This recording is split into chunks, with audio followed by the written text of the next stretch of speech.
What is happening, you guys? Ari here with Boston Automotive Consulting, and as always, this video is brought to you by SaveOnMyAuto.com, where you'll be able to connect with multiple dealers in your local area so that you can get the best price on your next new car purchase. And if you haven't already, please consider subscribing, because this channel is all about giving you all the information you're gonna need regarding brand new cars, regardless if you're leasing or you're purchasing.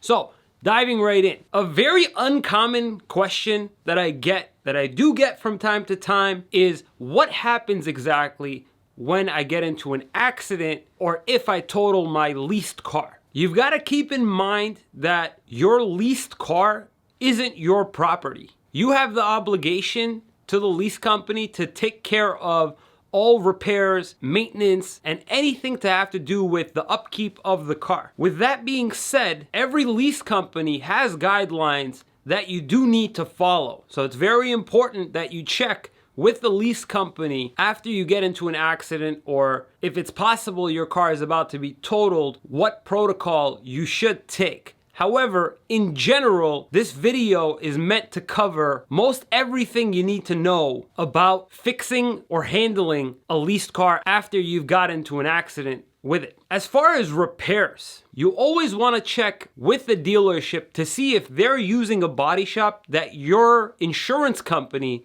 is also recommending as one of the body shops that they also work with. So if the dealership and the insurance company both have a body shop on their list of authorized repair centers that you're able to use, definitely use a body shop that's reputable to do any sort of paint work or any sort of major damage repair, because ultimately they're gonna fix the car and use parts that are acceptable to the lease company when you go to return the car. Now, because the car more than likely won't become a car that they'll sell on their lot, it needs to be fixed to a certain level that they're able to actually take it to auction without doing any sort of work to it. Most of the time, when a car is damaged and is gonna be sold back on that dealership's lot, they definitely wanna see that the car has been fixed to factory standards, and the major part in all this is paint work. So if the body shop that you're taking your car to doesn't have all that great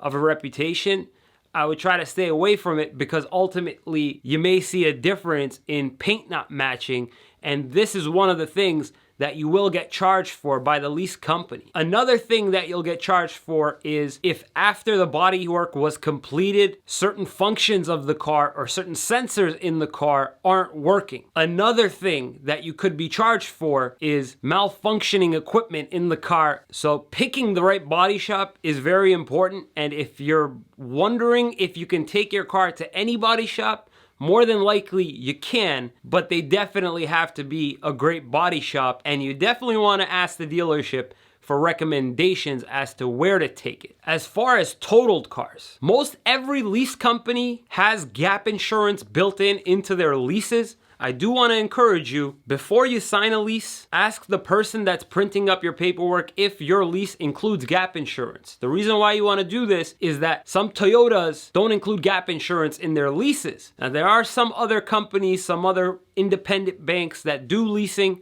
and you always want to make sure that you're covered in the case of a total loss, because what happens when you total a leased car is, if you're covered with the proper insurance, your insurance company and the lease company communicate with each other so that they can cover the difference, so you don't have to worry about it. If your lease doesn't include gap insurance, then whatever your car is appraised for by the insurance company and whatever the lease company sets as the residual amount for the car, they're gonna want the difference. And if it's substantial enough, that could result in you having to pay thousands out of your pocket to cover that difference that your insurance company won't pay. I do definitely want to stress, if you're taking your vehicle to a reputable enough body shop, more than likely you probably won't have any major concerns or worries, as long as paint matches correctly, and if there was any frame damage to the car, that the frame was fixed to factory standards. And the reason why I stress this is because a lot of luxury cars,